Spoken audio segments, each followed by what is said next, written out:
Alors, Arcane, ton sujet, Arcane pour les darons. Je fais juste un petit rappel pour ceux qui n'étaient pas sur cette planète au mois de novembre. Donc c'est la meilleure série d'animation du monde selon Rotten Tomatoes, qui fait une curation des différentes critiques. Alors qu'est-ce que c'est Arcane? C'est une série d'animation qui est tirée en fait du jeu de bien connu League of Legends, un jeu qui est édité par Riot Games. Riot Games, c'est une filiale de Tencent, hein, donc c'est un très gros opérateur de jeux chinois. Et donc, il y a déjà 6 ou 8 ans, Riot Games a voulu aller transposer dans le divertissement certaines des propriétés intellectuelles de League of Legends. Donc, les personnages, deux personnages, Vi et Jinx, ont été approfondis dans une série qui fait en tout 18 épisodes, 2 saisons, pas une de plus.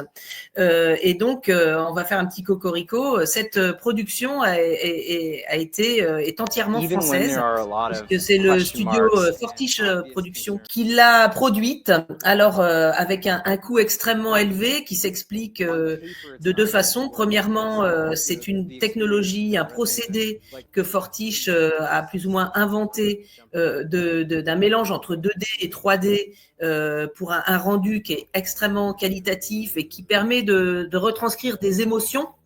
Et puis parce qu'ils n'ont rien sous-traité, tout a été fait dans leur studio. Donc leur studio est passé de 50 personnes il y a 5 ans à 700 aujourd'hui, répartis dans 3 studios. Donc c'est du cousu humain, ce qui est donc plutôt de l'anti-IA. Et dans une interview récente, ils expliquaient que l'IA, pour eux, c'était un outil de qualité de vie au travail pour leurs artistes et pour garder leurs artistes, mais que c'était absolument pas un moyen de production. Et donc, d'ailleurs, ils produisent 0,5 secondes par jour, là où les studios d'animation produisent plutôt 6 à 7 secondes par jour. Donc, c'est vraiment du super, super haut de gamme.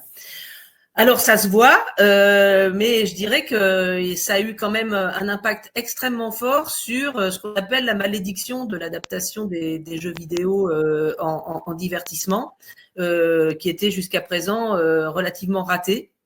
Relativement raté. Pourquoi? Parce que dans le divertissement, il faut de l'émotion. Et une des grandes réussites d'Arcane, c'est que c'est extrêmement émouvant, extrêmement psychologique. On approfondit profondément la psyché des personnages. Ce qui est une vraie réussite parce que dans son principe, League of Legends, c'est un jeu de bataille par équipe de 5, dans lequel c'est un jeu compétitif qui n'a ni début ni fin, donc qui est un peu aux antipodes narratifs. Donc il y a un vrai travail de production, et donc les résultats sont au rendez-vous. Donc c'est le plus cher, la meilleure critique, mais c'est aussi un top d'audience sur Netflix, qui est arrivé numéro 1 dans 88 pays sur Netflix. Déjà 12 millions d'heures visionnées. Et sur la saison 1, il y avait eu presque 40 millions d'heures visionnées. Donc un énorme carton, sans compter Tencent Video, dont on n'a pas les chiffres, mais qui se chiffre probablement en centaines de millions d'heures visionnées. Tout le mérite à la fois de Netflix et de Tencent et de la manière dont ça a été fait. Il y a une couche, on va dire, de créativité, d'intelligence dans la narration telle qu'elle existe de manière traditionnelle. Le jeu vidéo n'a pas écrasé la narration. Les recettes pour engager les joueurs dans les différents personnages, finalement, elles sont ressorties autour des personnages clés de la série. Et je dirais que la qualité graphique qui a été imposée finalement par Fortiche, où ils ont choisi Fortiche parce qu'il y avait une qualité graphique, finalement, ça n'a fait que renforcer. Ça a renforcé le côté cinématographique. C'est pour ça que cette histoire est vraiment intéressante, parce qu'elle est presque la démonstration, par exemple, de toutes les théories sur la manière de transformer quelque chose qui est un jeu vidéo avec un énorme engagement, contre-tu quand même, hein, et une narration, on va dire, traditionnelle, séquencée, avec des vraies lignes, des vraies arches, comme dans une série traditionnelle.